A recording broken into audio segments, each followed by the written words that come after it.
warahmatullahi wabarakatuh. Di video kali ini saya akan sharing satu buah topik yang sudah dibahas di salah satu pelatihan yang diadakan oleh UMKM Desa Bojonggede.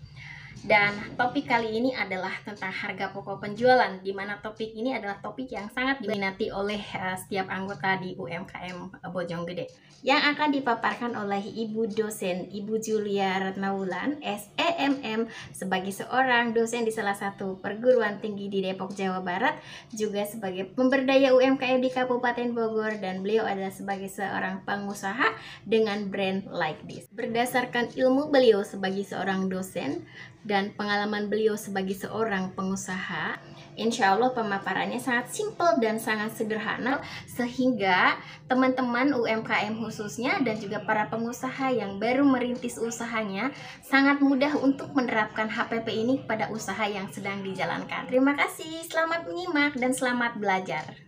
Dari kegiatan hari ini UMKM Desa Bojonggede kebetulan masih terbatas ya, hanya beberapa orang karena PPKM. Jadi kami mengadakan suatu kegiatan cenderung ke training center yang sedang kita bangun ya Bu ya di UMKM. Jadi memberikan edukasi kepada anggota untuk mendapatkan ilmu yang lebih baik untuk membangun bisnisnya. Akan mengadakan pelatihan perhitungan HPP. Apa sih HPP itu dan bagaimana perhitungan? Ibu dosen Ibu Julia Retnawulan akan menjelaskan secara detail dan sedetail-detailnya. Iya, silakan Ibu, kita lanjut.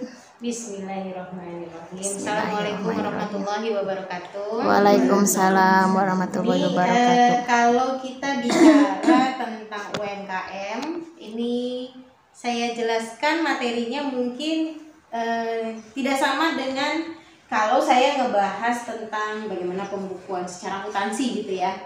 Kenapa? Karena saya berusaha untuk bisa gini nih, kalau artinya gini, kalau kita lihat ternyata UMKM itu sebagian besar memang belum melakukan pembukuan gitu. Iya, betul. Ya, belum melakukan pembukuan. Terus pembukuannya dari mana? Pembukuannya tadi dari dompet gitu kan. Kalau ditanya nih teman-teman nih yang pada jualan ya, ditanya, Ibu dagangannya apa ini? Terus tahu modalnya berapa? Senyum-senyum. Ibu dapat untung nggak gitu dari jualannya? Senyum-senyum gitu ya. Alhamdulillah Bu, untung. Terus untungnya berapa? Oh nggak gitu Bu, jadi gini, ini saya belanja, terus bikin. Setelah bikin saya jual. Setelah saya jual nih saya dapat duit. Habis dapat duit saya belanjain lagi. Nah sisanya itu keuntungan gitu. Terus pembukuannya ya itu pembukuannya di dalam dompet. Kalau ada sisa uang di dompet berarti untung, kalau nggak ada sisa uang di dompet berarti buntung gitu ya. Jadi hanya begitu gitu, melakukan pembukuannya tuh begitu, sangat sederhana. Dan saya nggak tahu itu konsep dari mana ya, terserah lah. Memang ternyata itu natural. Itu belajar pembukuan dari mana saya nggak paham, tapi ternyata itulah yang terjadi di lapangan. Nah dari situ tuh saya mulai berpikir gimana nih caranya ngajarin UMKM agar minimal tuh tahu seberapa sih sebenarnya bahan baku yang dia pakai gitu, biayanya berapa, kemudian kalau dia jual berapa gitu, terus dia bisa dapat untung berapa, Biar nggak rugi ya. Atau gini lah, dia jangan sampai yang jual tuh cuma sekedar ngelihat pasar, padahal barang yang ada di pasar itu bisa macam-macam gitu. Ini misalnya risol ya, dia lihat oh kalau risol mayones itu dijual di pasar 2.000, terus dia buat risol mayones dia samain dengan harga pasar. Padahal bahan risol mayones dia dengan bahan risol mayones yang dijual di pasar belum tentu sama. Karena risol pun itu bisa macam-macam bahannya. Artinya kandungan di dalam itu bisa berbeda-beda. Satu risol itu bisa berbeda-beda gitu. Ya, kalau misalnya kita cuma main nyamain dan kebetulan dia melihat di YouTube, terus dia buat, terus dia samain harganya 2.000, padahal yang dia pelajari di YouTube itu yang kelas menengah ke samping gitu ya, bukan menengah ke bawah gitu kan, sementara harga 2.000 menengah ke bawah, ya akhirnya buntung gitu. Ataupun kalau misalnya dapat untung tuh nggak berasa, untungnya terlalu kecil. Makanya sebaiknya kita melakukan perhitungan HPP agar setidaknya kita tahu oh ternyata tuh bahan baku yang kita pakai tuh sekian loh, kita ngambil marginnya sekian, kita bisa tentuin marginnya, bisa tentuin berapa sih keuntungan yang kita mau gitu. Kita bisa tentuin, terus kita lihat harga jualnya. Nanti setelah ketemu harga jual, baru kita perhitungkan kira-kira dengan harga jual sekian ini bisa masuknya di pasar mana nih, ya. Apakah kita lempar di pasar yang sama, kalau harganya masuk misalnya 2.000 di pasaran semua kelas rakyat gitu misalnya ya, masuk monggo. Tapi kalau misalnya enggak, berarti harus ada bahan yang diganti kalau mau tetap bermain di pasar yang sama. Tapi kalau tidak mau bermain di pasar yang sama, mau tetap mempertahankan rasa, ya naik kelas, jangan main di pasar yang itu, main di pasar atasnya gitu. Jadi HPP ini bukan cuma sekedar menentukan berapa sih ini harus kita jual, juga bisa menentukan kita mau main di kelas yang mana gitu ya. Pengalaman nih risol mayones ya dulu, jadi apa namanya, mau main di pasar yang biasa, tapi pas saya hitung HPP-nya ternyata risol mayones saya itu bisa dijualnya harga 3.000, nggak bisa harga 2.000 gitu.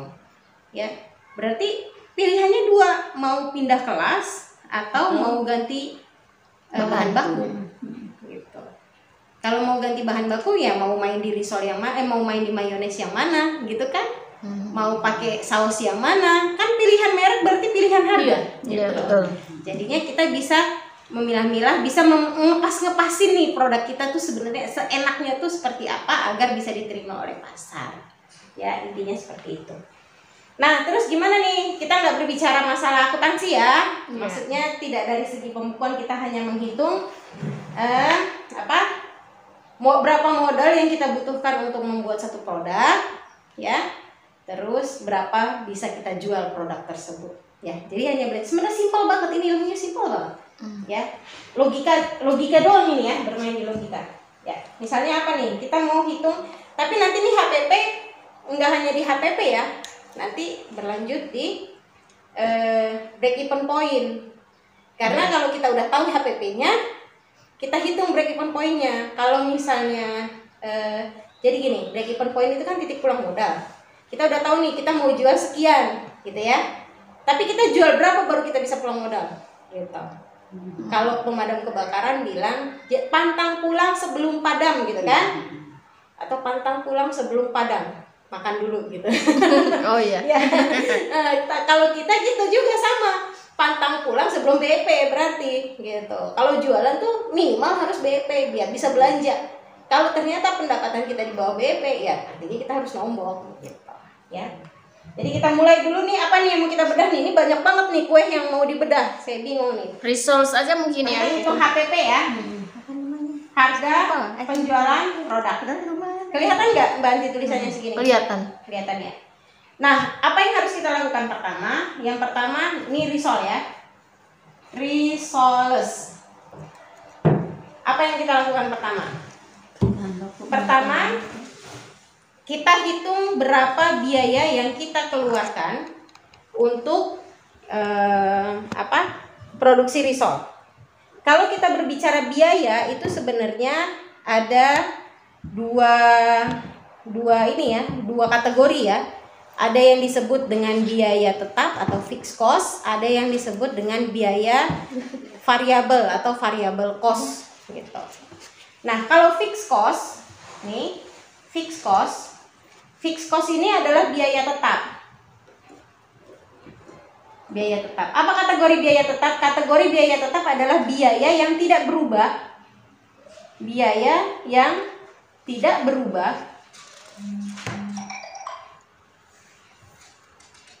seberapa banyak pun kita buat.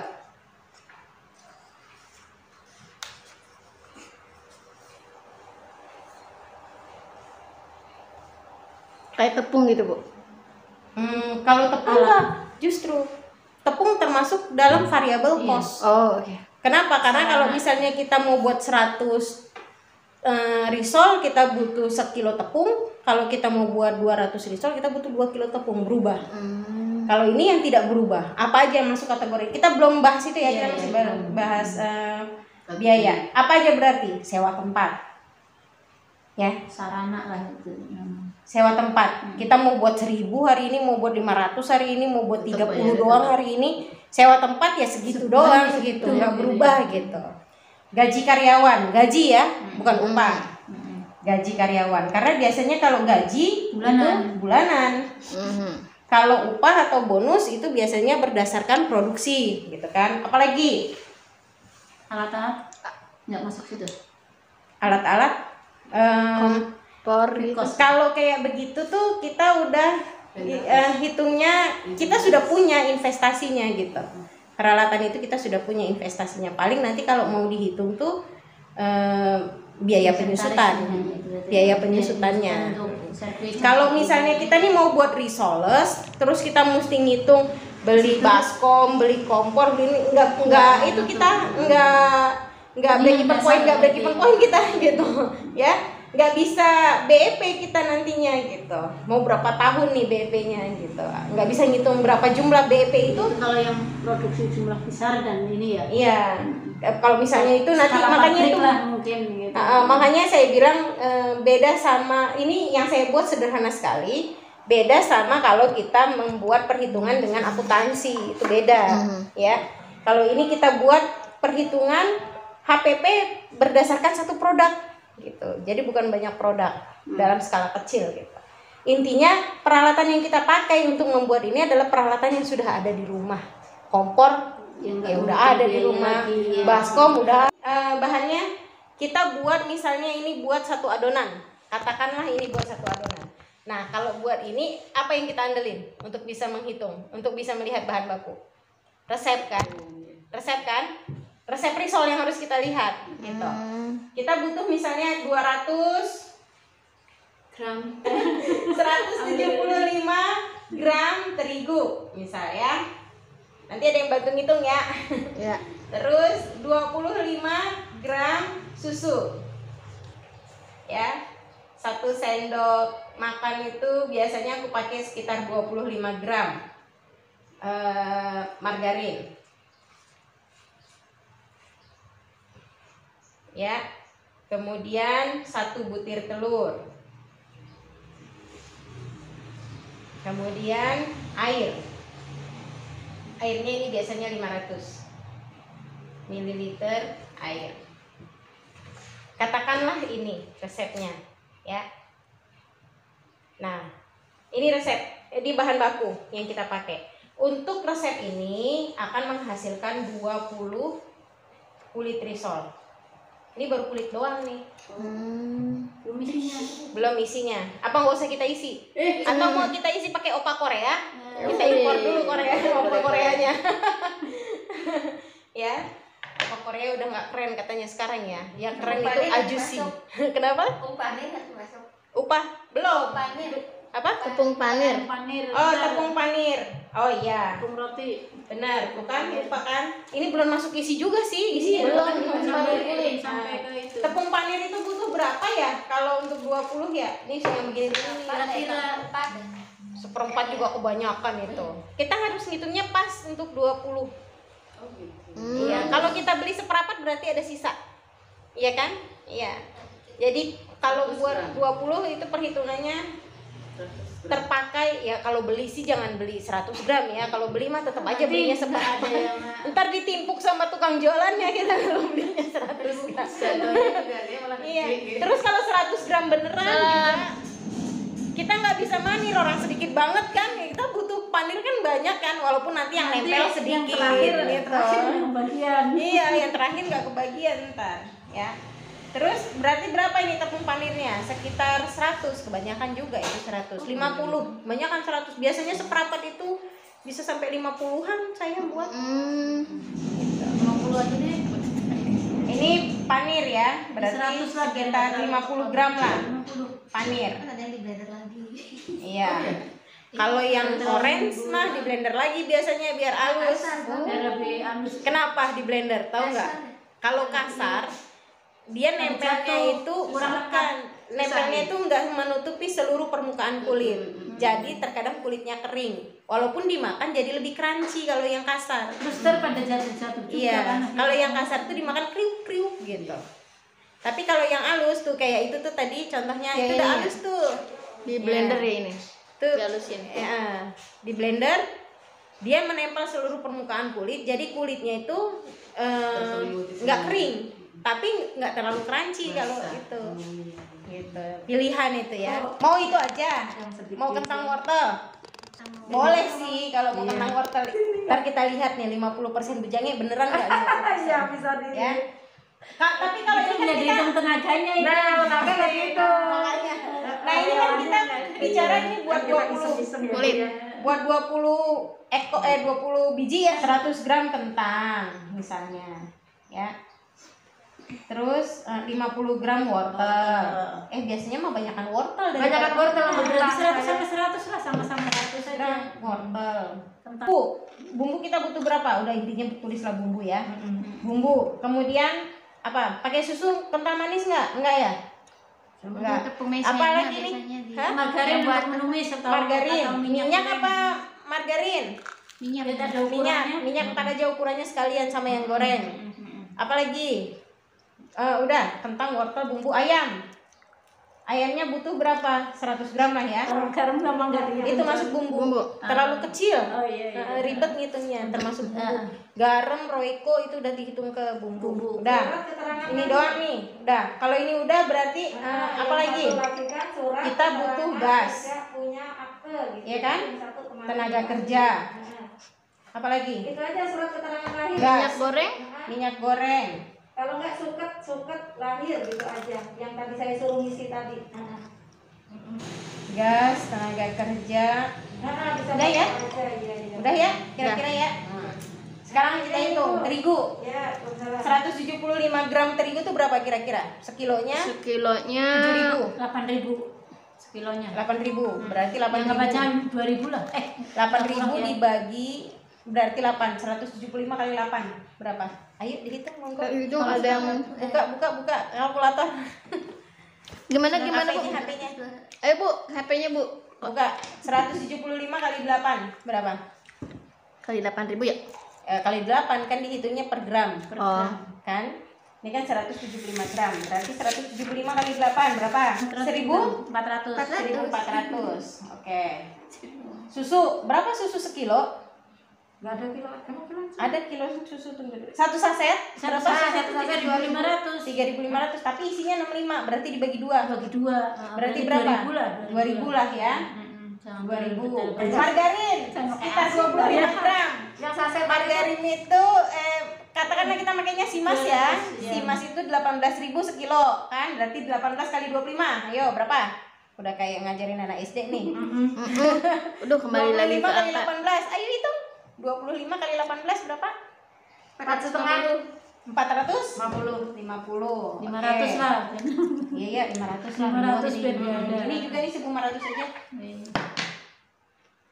1.500 ini tadi 500 ya. 500 rupiah. Satu butir telur berapa sih satu butir? 2.000. Air nggak kita hitung ya. Air Kita bisa lah. pakai air dari rumah. Air gratis. Panir 50 panir itu sekilo. Setengah kilo 8.000 ya. Yang orange berapa sih? 9.000. 9.000 sekilo. Setengah Banyak kilo. banget koreksi. Oh benar. Setengah kilo. Nah berarti 9.000 setengah kilo. Berarti 18 ya. 18 kali 50 berapa? 18 kali 50 900 katakanlah 1.000. Oke, sekarang minyak goreng. Untuk 20 biji paling kita beli seperempat cukup. Ya. Ngitungnya kan buat 20. Berapa tadi Bu? Kalau seperempat 29.000. 25.000 dibagi Pakai koma-koma jadi pusing. 7.250. 7.500 lah. Ya. Wortel 100 gram berapa? Sekilo. Sekilo berapa? Setengah kilo tadi beli 5.000 ya. Oh, lagi turun. 5.000 berarti 10.000 berarti 1.000. 1.000. Atau biji. Kentang berapa ya? Kagak pernah beli kentang kalau aku. 13 deh. 13 kilo 13 berarti 13 kali 50 berapa? 13 kali 50. Bagi apa dia? Kali 13 650. berapa? 650. 650 700 lah buatnya. Terus bumbu-bumbu bawang merah, bawang putih, garam, masako dan lain-lain berapa kira-kira 1.000 ya? Nyampe nggak bumbunya 1.000? Enggak. Gope.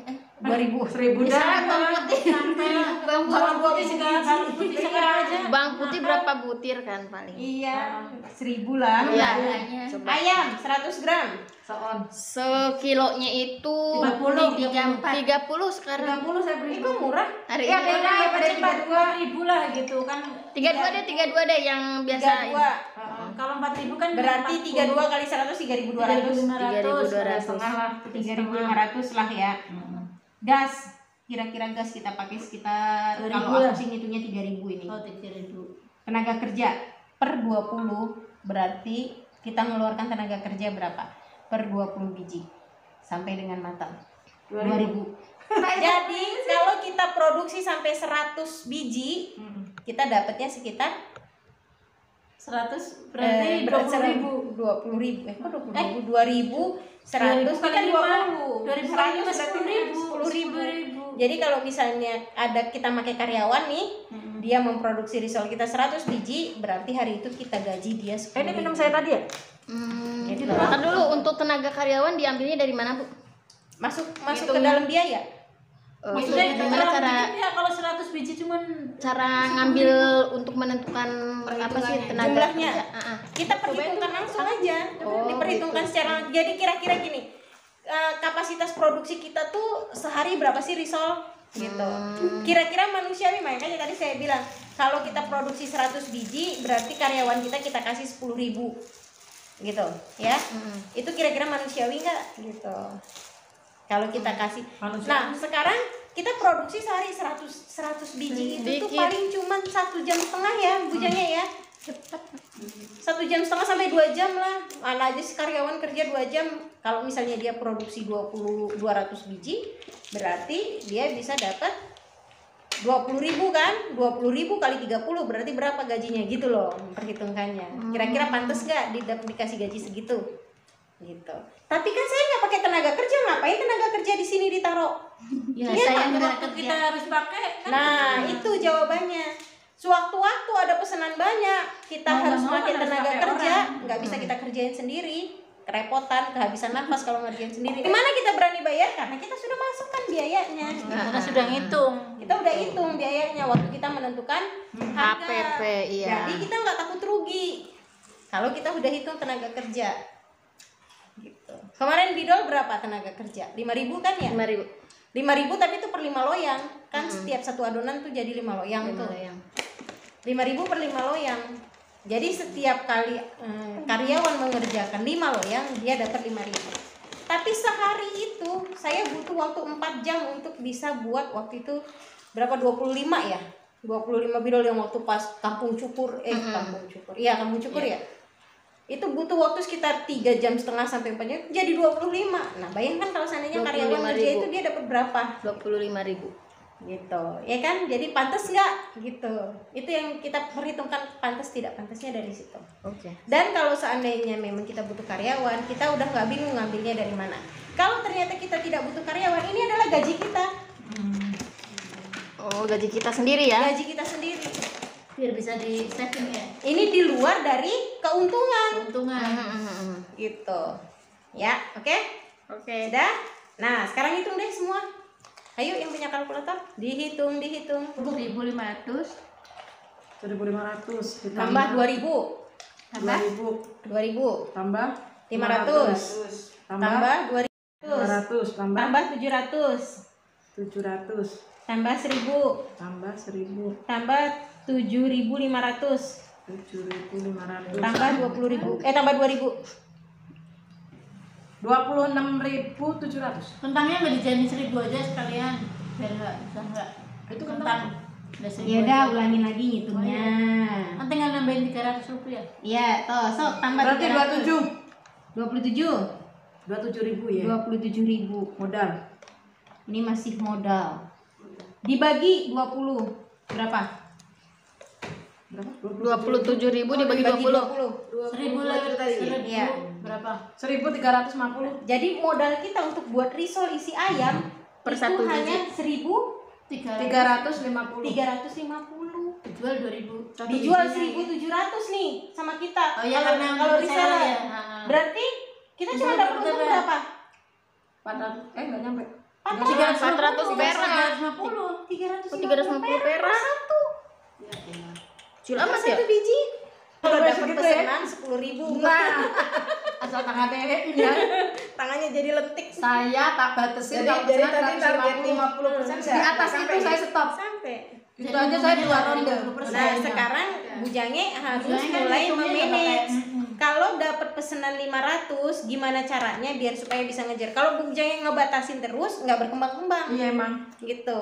Nah, sekarang margin yang kita mau berapa? Nah, untuk menentukan margin ini ada 2 macam. Kita mau lihat harga pasar, ya, harga pasar, atau kita mau main dalam presentase. Bisa.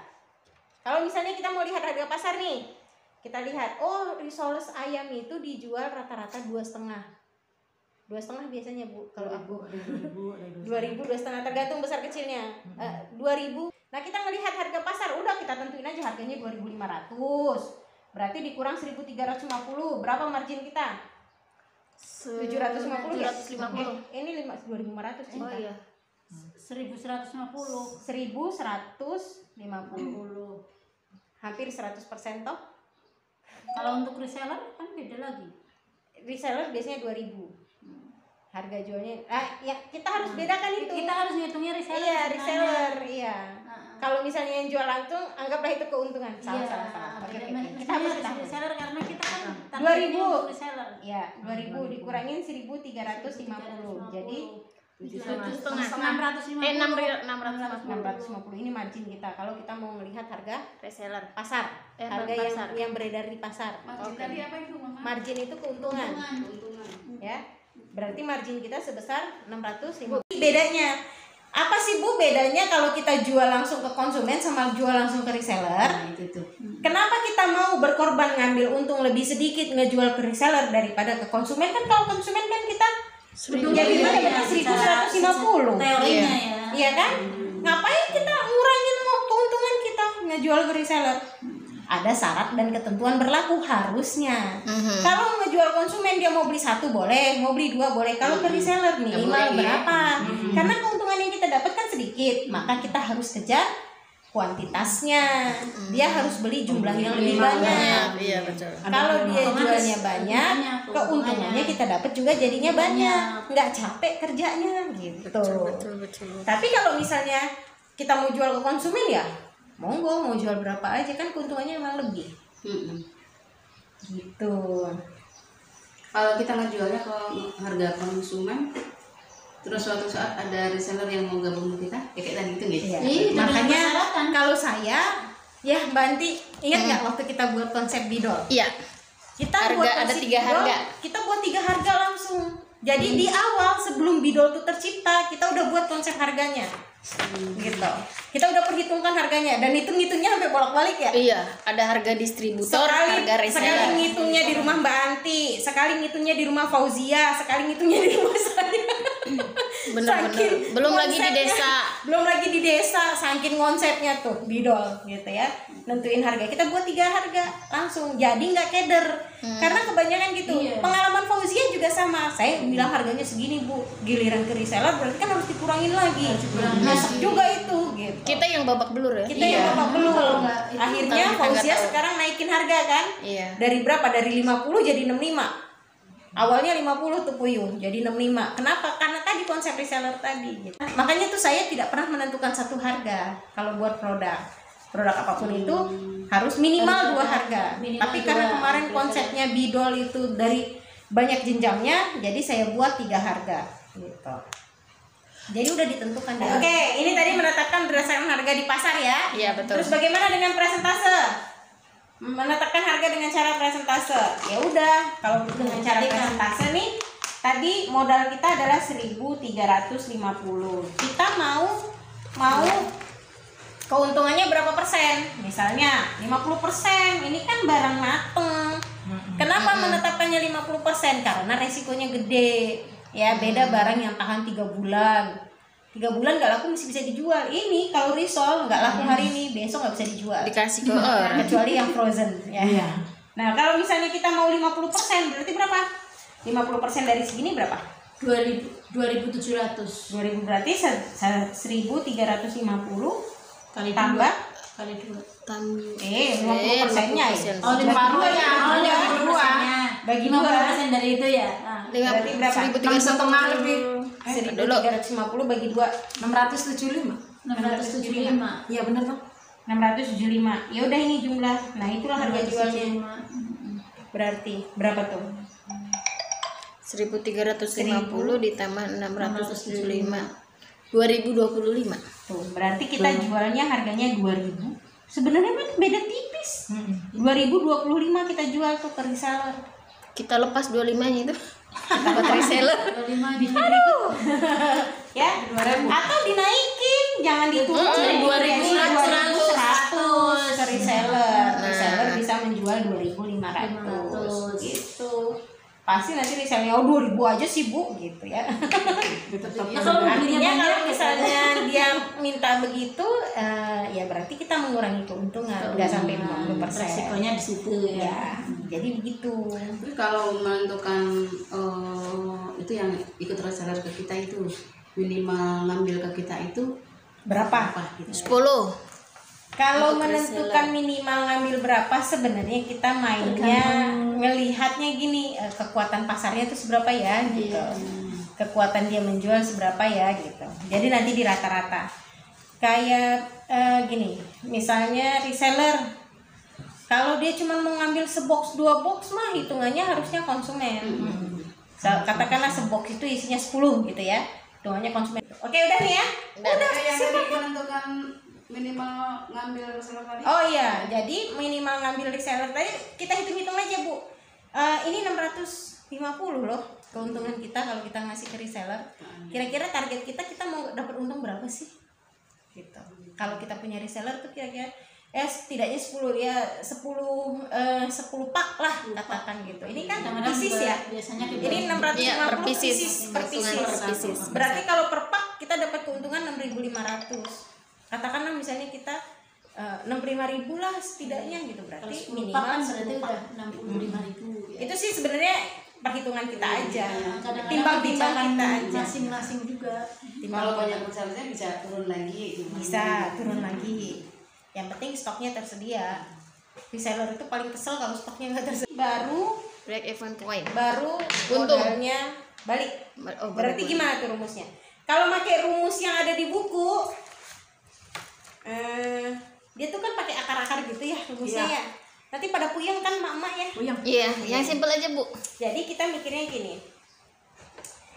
Modal sih modalnya 1.000. bukan 27.000 ya? Oh iya 27.000. Modalnya itu kan 27.000. 27.000 betul. Iya kan? Ya. Harga jualnya Dua. tadi 2.000 reseller kan? 2.000. 2.000. Coba dapatnya berapa? Bentar. 27 bagi 2. Ini belum ada. 27.000. Jadi 13. Berapa? 13 ya? 13,5. Ya. Jadi kan 13,5. Cuman kan kita nggak mungkin jual risol 13,5 ya. Iya. Jadi kita buat 14. Oke, sekarang kita coba hitung 14 kali 2.000 berapa? 28.000. 28.000. Artinya kita sudah bisa break even point karena modalnya segini kan? Ya. Kita bisa dapat duit 28.000 kalau kita sudah jual 14.000. 14. Gitu aja cara ngitung break even point, gampang kan? Daripada kita ngelihat rumus yang di buku beribet kan? Tambah keuntungan dikit gitu ya. Iya. Marginnya udah kita hitung. Jadi cara menghitungnya gini tadi. Kita cari dulu HPP-nya. Kan tadi HPP kita udah ketemu kan? HPP kita tambah margin. Ya. Kita tambah margin. Setelah kita tambah margin ini dapatnya apa? Harga jual. Ya kan? Setelah kita dapat harga jual untuk menghitung break even point, berarti break even point adalah HPP dibagi harga jual. Udah gitu aja. Tapi harus runut nyarinya, cari dulu HPP-nya. Iya. Setelah dapat HPP-nya, tambahkan margin, baru kita ketemu harga jualnya. Setelah ketemu harga jualnya, hitunglah break even point-nya. Cara ngitungnya ya HPP dibagi harga jual. Kita dapat HPP dibagi harga jual, kita dapat 13,5. Kita hitung lah, nggak mungkin kita jual risol 13,5 gitu kan. Iya. Setengahnya saya gigit dulu Bu gitu, nih jual beli setengah gitu kan nggak mungkin ya. Kita jual 14 Pada saat laku 14 risol kita, 14 biji, berarti kita sudah pulang modal. Udah Pulang bisa modal belanja. 6 biji ya?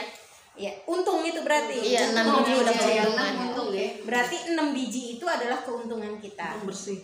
Artinya kalau kita udah setengah mati ngejual, nggak ada yang mau beli, minimal 14 harus kita jual. Harus Udah balik modal. Iya. Kalau nggak kejual ini paksa harus bisa jual. Gitu. Gimana caranya harus Biar kita harus bisa belanja lagi. Kalau nggak bisa belanja kita. Gitu. Jadi simpel banget kan? Simpel Iya. banget. Dan ini tidak ada di buku-buku pelajaran kayaknya. Ini formula saya temukan saja. Gimana nih setelah selesai menonton? Apa yang sudah dipaparkan Ibu Julia sudah bisa dipahami dan mungkin bisa dipraktekkan ya teman-teman. Semoga videonya bermanfaat dan membawa dampak perubahan kelak kepada usaha yang teman-teman jalankan. Sampai ketemu di video saya selanjutnya. Terima kasih. Wassalamualaikum warahmatullahi wabarakatuh.